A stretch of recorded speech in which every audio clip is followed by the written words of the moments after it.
Same chapter. Again, I am discuss with you today introduction to Euclid geometry. आज हम फिर से वही चैप्टर, आपका चैप्टर नंबर 5 है, introduction to Euclid geometry. Again, we will discuss with you the same chapter and exercise. Today I am taking your exercise 5.2. The first question of 5.2 exercise is how would you rewrite Euclid fifth postulate so that it would be easier to understand. जो fifth postulates है उसको हम किस तरह से rewrite करें कि आपको समझना इजी हो जाए, क्योंकि ये थोड़ा सा fifth postulates it is difficult for the student कि हाउ टू डिस्क्राइब इट, हम इसे कैसे डिस्क्राइब करें. So when I am taking two lines, two distinct line I am taking here and it intersect at one point. When I am taking two distinct line and these two distinct line intersect at one place, and you can say these line are not parallel to each other. अगर दो intersecting lines हैं तो वो आपस में parallel नहीं हो सकती. तो इसका एक easy method how to rewrite it easily, हम इसे इजिली कैसे रीराइट कर सकते हैं. यहाँ पर लिखो two distinct, write down the answer of this question. To distinct intersecting line, intersecting lines, two distinct intersecting lines cannot be parallel to the same line, parallel to the same line. या for example हम इसे इस तरह से भी लिख सकते हैं, जैसे फॉर एग्जाम्पल मैंने इसे इस तरह से लिखा, for every line L and for every point P not lying on L. For example, I am drawing a line L and P is a point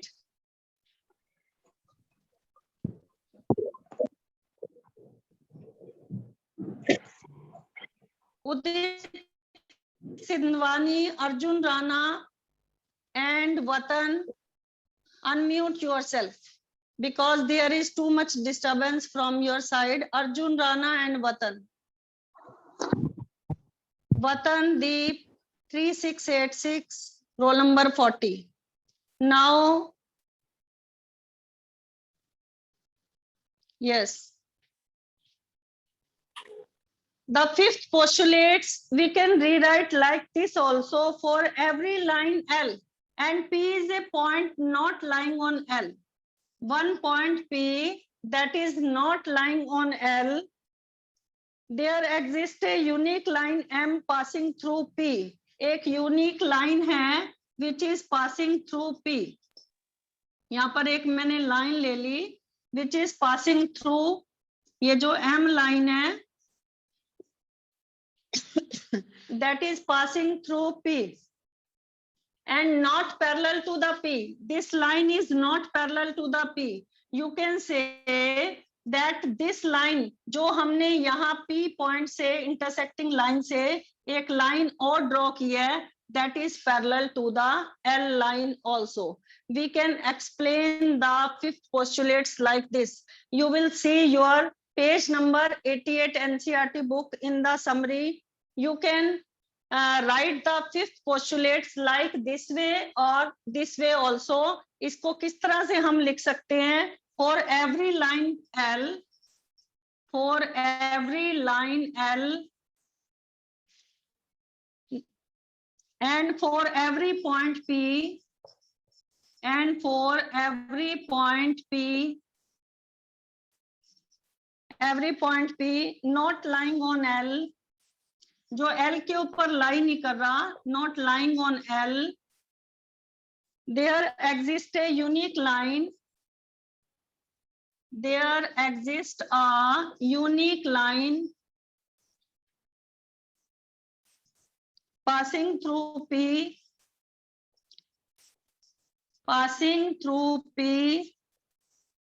and parallel to the L also, and parallel to the L also. It means that, इसका क्या मतलब हुआ कि अगर हम यहाँ पर जो मैंने P पॉइंट लिया था, that is not lying on L, जो कि L लाइन के ऊपर लाई नहीं था P point, and when I take a line M, that is the intersecting line of P, that is parallel to the next line L also. तो इसका मतलब क्या हो गया कि intersecting two distinct intersecting lines never parallel to the each other, ये तो parallel नहीं हो सकती है. But अगर मैंने intersecting line के अकॉर्डिंग एक लाइन एक्स्ट्रा ले ली L, तो तब हमारा L और M जो हो जाएगा वो क्या हो जाएगा, पैरेलल हो जाएगा. सो टू डिस्टिंक्ट, इसका जो कंक्लूजन ये निकला है, two distinct intersecting lines can not be parallel to the same line. तो ये जो डिस्टिंक्ट इंटरसेक्टिंग लाइंस थी, they are not parallel to the same lines. Now we would now I will take your question number 2. This is also related to this fifth postulates. इसका meaning क्या है, आपका जो second question है,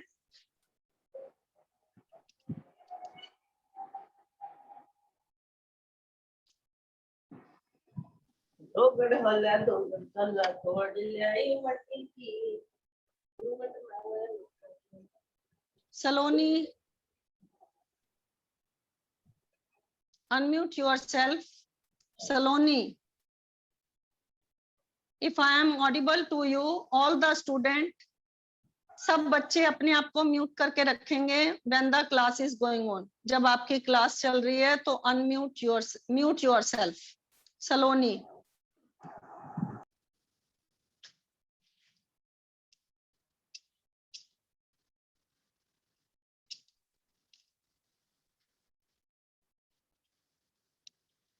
Fifth postulates.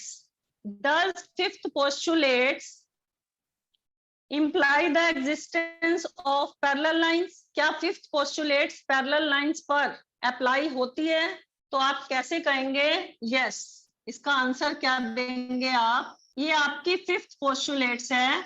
When a line L, एक line L है that falls on the line M and N, अगर वो एक दो लाइंस M और N पर फॉल्स हो रही है, तो interior angle which make on one side, अगर ये एक साइड जो इंटीरियर एंगल बना रही है, if they are in the right angle, अगर ये दोनों एंगल आपके राइट एंगल फॉर्म हो रहे हैं, तो इसका मतलब क्या हो जाएगा, इन दोनों का जो सम है that is equal to 180 degree, and on the other side, दूसरी साइड भी इन दोनों का सम क्या हो जाएगा, क्योंकि ये 90 है तो this is also 90 degree and this is also 90 degree. So if I produce from both the side, क्योंकि इन दोनों का जो सम आ रहा है वो लेस देन 180 नहीं आ रहा, ना तो राइट हैंड साइड पर आ रहा है और ना ही इसका सम जो है लेफ्ट हैंड साइड पर 180 आ रहा है. So we can not produce these two lines. तो हम इन दोनों लाइंस को both the sides cannot produce, so we can say that M is parallel to the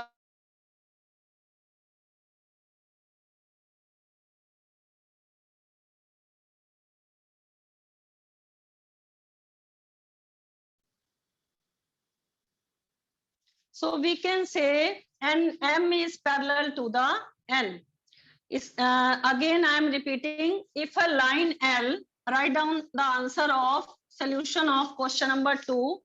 क्या fifth postulates apply on the fifth does Euclid fifth postulates apply on the existence of parallel lines? क्या ये parallel lines पर exist करता है? तो आप लिखेंगे yes. If a straight line, note down the answer. If a straight line falls on two straight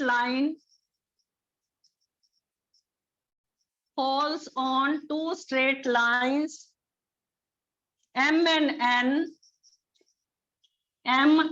N, such that the interior angle the interior angle on one side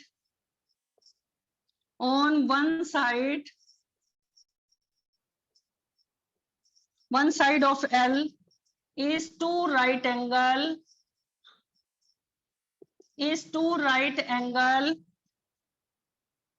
then by Euclid fifth postulates,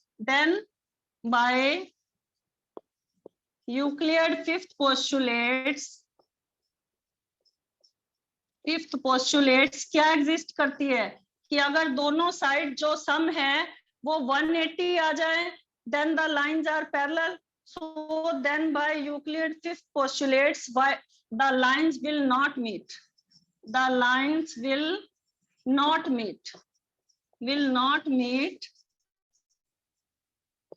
on the side of L.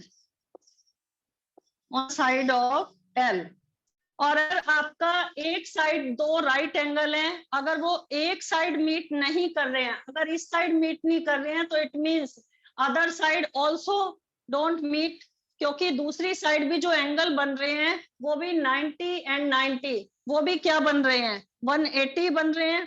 तो then on यहाँ पर मैंने लिख दिया so the lines will not meet on one side of L.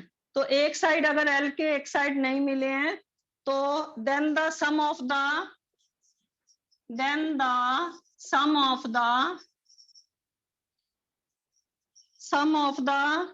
interior angle on the other side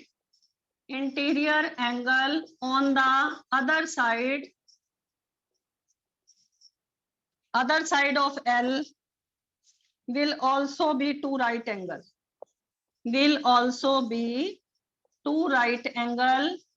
तो दूसरी side भी दो राइट एंगल ही बन रहे हैं ना, तो अगर दोनों साइड दो राइट एंगल बन रहे हैं तो therefore they will not meet on the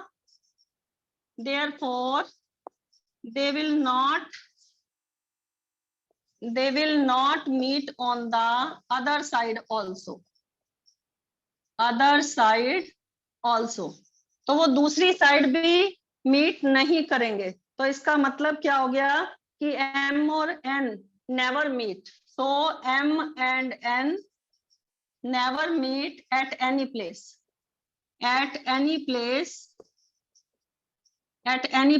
So M is parallel to N. तो हमारी फिफ्थ पोस्टुलेट्स क्या एक्सप्लेन करती है, अगर हम इसे फिफ्थ पोस्टुलेट्स दो पैरेलल लाइंस पर अप्लाई करते हैं तो इसका मतलब व्हेन ए स्ट्रेट लाइन, हमने इसको सपोज कर लिया कि एक straight line when falling on two parallel lines M and N such that the interior angle so made, जो इंटीरियर एंगल बन रहे हैं their measure is 90 degree, so their sum is equal to 180 degree. तो अगर इनका sum 1 है तो the other side is also equal to the 180 degree. तो अगर इस साइड L की वन साइड अगर ये लाइंस M और N इज नॉट मीट, तो L की जो अदर साइड है they are also not meet on the other side also. So it means these lines M and N are parallel to each other. So your chapter is over now, and I will take now some questions of this chapter 5.2. You will note down this question, the answer of this question.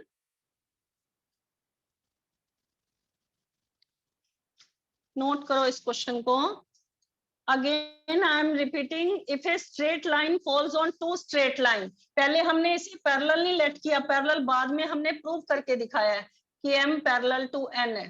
पहले L lines falls on two straight line M and N such that the interior angle on one side of L की जो एक side interior angle है उनका जो major है वो to right angle है.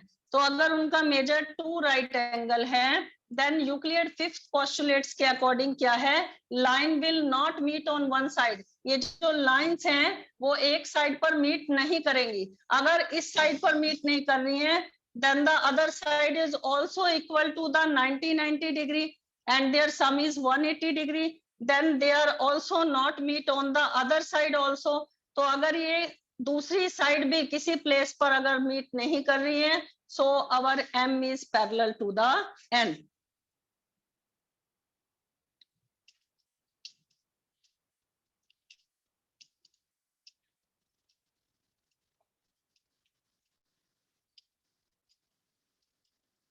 Now our fifth chapter is also over, and we will do now the question of your NCERT exemplars book. You also take your NCERT exemplars book, and we will take all the revisions from that book also. All the 5 chapters again we will revise from your NCERT exemplar book. Okay. तो पहले इसका एक extra question ले रही हूँ. Note down this question.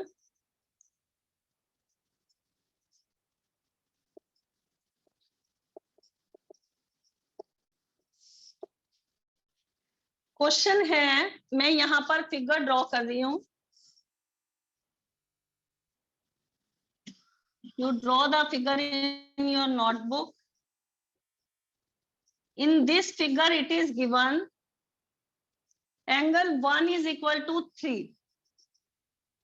Angle 1, this angle is equal to this angle. Angle 1 is equal to 3 and angle 2 is equal to 4. ये हमें given है इस क्वेश्चन में. And it is also given कि 3 angle 4 के भी equal है. Then write the relation between 1 and 2. You have to write down the relation between 1 and 2 using the Euclid axioms. पहले तो मैं given लिख रही हूँ.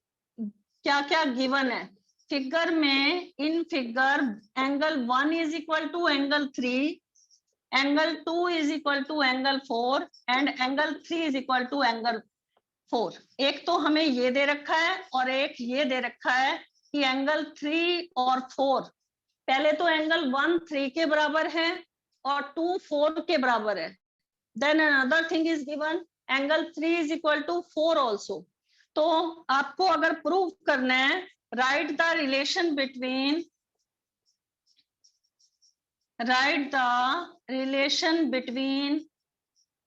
angle 1 equal to angle 2. अगर एंगल 1 2 के बराबर है, पहले बराबर नहीं लिखते, एंगल 1 और 2 का रिलेशन बताओ और using the Euclid axiom. Using the कौन सी एक्सियम्स यहाँ पर अप्लाई होगी.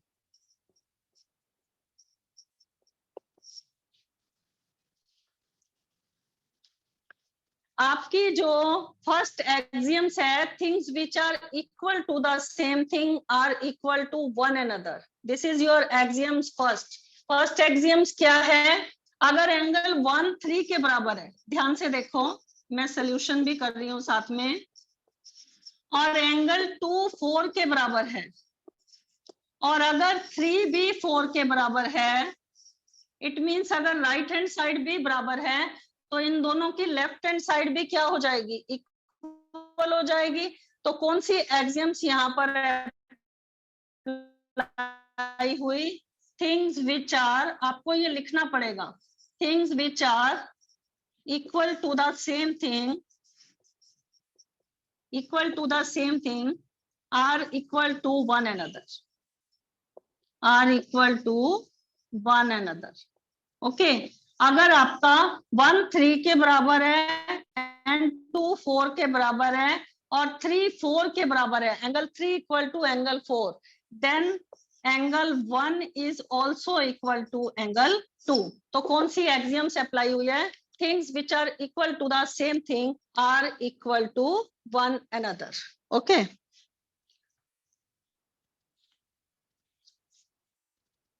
Now I will take your NCERT exemplar exercise 5.1. Open your book and see all the questions of your NCERT exemplar book.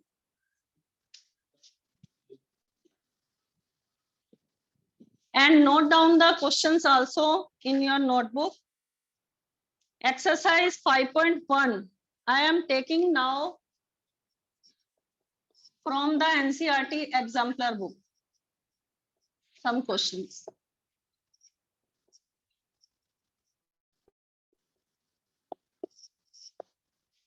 The first question, there are some MCQs given in your exercise 5.1. तो question number 1 है, the 3 steps from solid to points are. अगर solid से points की तरफ जाना है तो कौन से 3 steps you have to cover. तो यहाँ पर आपको 4 ऑप्शन दे रखे हैं। The first option is given solid to surface, surface to lines and then points. Okay, और सेकंड है solid to lines and then surface and then points, और थर्ड है आपका line to points and then surface and then solid, and the last one is first line है, then surface है, then points है, then solid है। तो हमारा जो ऑप्शन नंबर 1 है, मैं उसको एक्सप्लेन करके बताती हूँ कि कैसे आपका ऑप्शन नंबर 1 जो है वो करेक्ट है। तो पहला स्टेप, एक कोई भी चीज सॉलिड है तो उसका सरफेस होगा, ठीक है ना, कोई उसका सरफेस होगा, और सरफेस को आप लाइंस में कन्वर्ट करोगे और लाइन से किस में कन्वर्ट करोगे, पॉइंट में। देखो मैं with the figure I will draw, कोई भी आपका सॉलिड है, फॉर एग्जांपल मैंने यहाँ पर क्यूब ले लिया, तो ये क्यूब कहाँ पर है, एक सरफेस के ऊपर है ना, ये किसी सरफेस पे इसको रखा है, then I convert it into the lines, फिर मैंने इसको किस में कन्वर्ट कर दिया, लाइंस में, और फिर उसके बाद ये किस में कन्वर्ट हो गया, ये पॉइंट्स में। तो हमारा ये ऑप्शन कौन सा करेक्ट है, option A of this question is correct. You will note down in your book also. The number of dimensions A solid have, एक सॉलिड की कितनी डायमेंशंस होती हैं, एक तो लेंथ और एक ब्रेथ और एक हाइट, तो कितनी डायमेंशंस हो गई, 3 डायमेंशंस। तो आपका सेकंड क्वेश्चन का जो आंसर आ जाएगा, एक सॉलिड की कितनी डायमेंशंस हैं, ए सॉलिड है 3 डायमेंशंस। ओके, तो यहाँ पर ऑप्शन जो है C is correct, note down. Okay, the number of dimensions a solid है, सॉरी अ सरफेस हैज, एक सरफेस है, जैसे फॉर एग्जांपल कोई भी, ये एक सरफेस है इस बुक का, तो इसमें कितनी आपकी डायमेंशंस है, ओनली 1, सॉरी ओनली 2, एक तो लेंथ और एक क्या है, ब्रेथ। तो यहाँ पर सरफेस की डायमेंशंस क्या हो गई, 2 dimensions. Okay, you note down all these points. A surface has 2 dimensions, और एक solid की कितनी dimensions है, length, breadth और height. Okay, उसके बाद है the number of dimensions a point has. For example, I put a point. यहाँ पर मैंने पेन की हेल्प से यहाँ पर एक पॉइंट लगाया, तो पॉइंट की कितनी डायमेंशंस है, नो डायमेंशंस। पॉइंट एक डॉट है, क्या है ये, डॉट है, तो यहाँ पर इसकी कितनी डायमेंशंस हैं, point has no dimensions. Okay, ये क्वेश्चन आपको समझ आ गए होंगे। Now next I am taking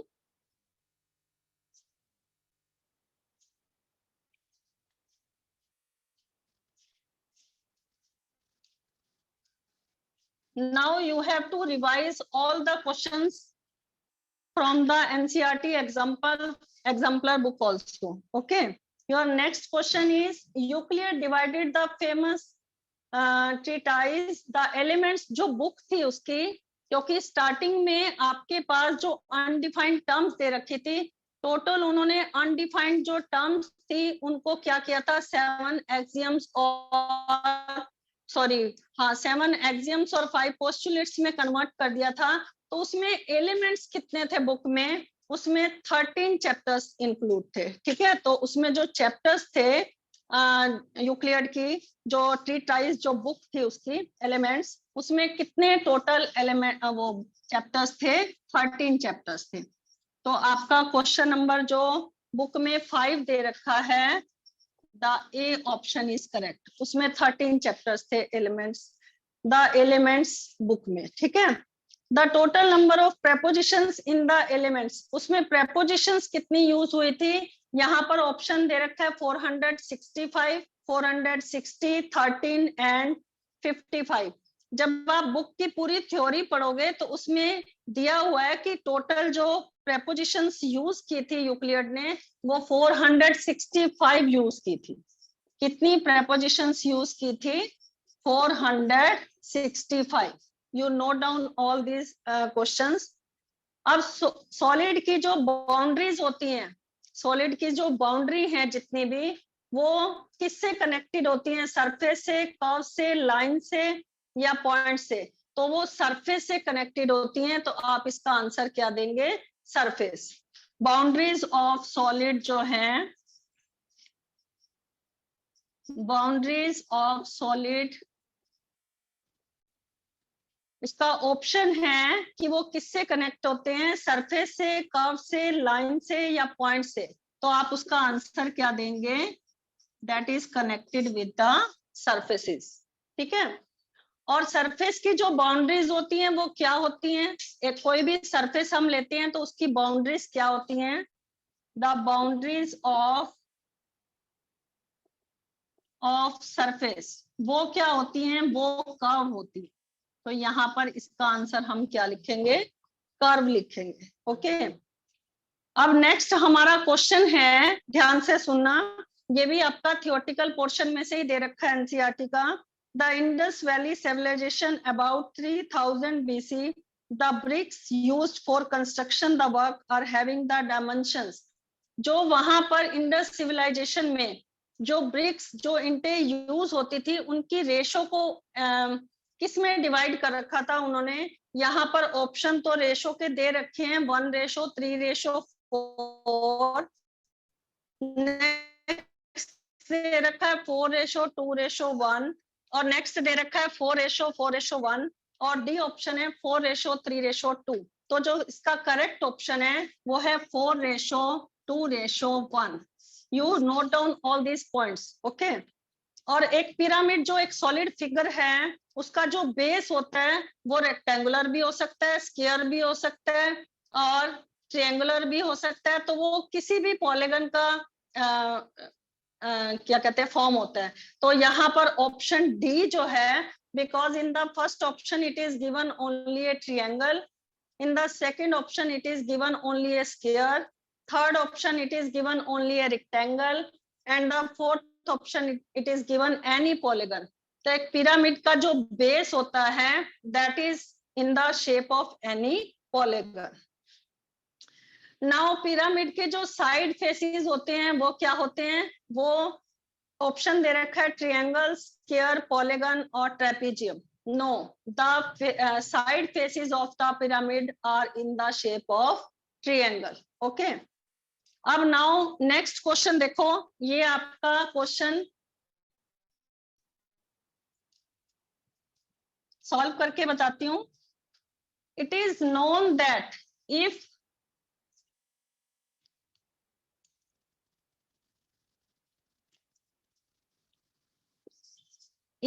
x plus y equal to 10, और नेक्स्ट दे रखा है then x plus y plus z equal to 10 plus z.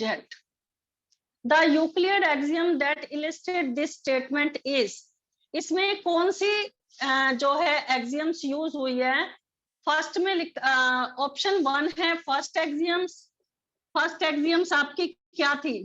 Things which are equal to the same thing are equal to one another. Second था, second axiom कौन सी थी आपकी? When equals are added to the equal the whole are equal. Third axioms क्या थी आपकी? When equal are subtracted from equal the whole are remainders are equal. और fourth axioms क्या थी? Things which coincide which with each other are equal to one another. तो कौन सी axioms यहाँ पर फॉलो होगी? देखो x प्लस वाई 10 के बराबर है, तो यहाँ पर ये हमें गिवन था और ये हमें प्रूव करना था। तो if I add both side z, अगर मैं दोनों साइड z ऐड कर देती हूँ तो x plus y plus z equal to 10 plus z। तो कौन सी एक्सियम्स यहाँ पर फिट होती है? एक्सियम्स 2। कौन सी एक्सियम्स यहाँ पर अप्लाई होती है? सेकंड एक्सियम्स क्या थी उसे लिखकर भी दिखाना है। When equals are added to the equal, when equals are added to the equal the whole are equal. ठीक है, जब हम किसी इक्वल थिंग में इक्वल ही ऐड करते हैं, then the wholes are equal. Now students, you have to complete the remaining MCQs yourself. और अगर कोई डाउट होगा तो tomorrow we will take, and tomorrow we will discuss with you the exercise 5.2 and some questions I will take from your exercise 5.3 of your NCERT exemplar book. और कल से आपको अपनी एग्जाम्पलर की बुक भी अपने साथ रखनी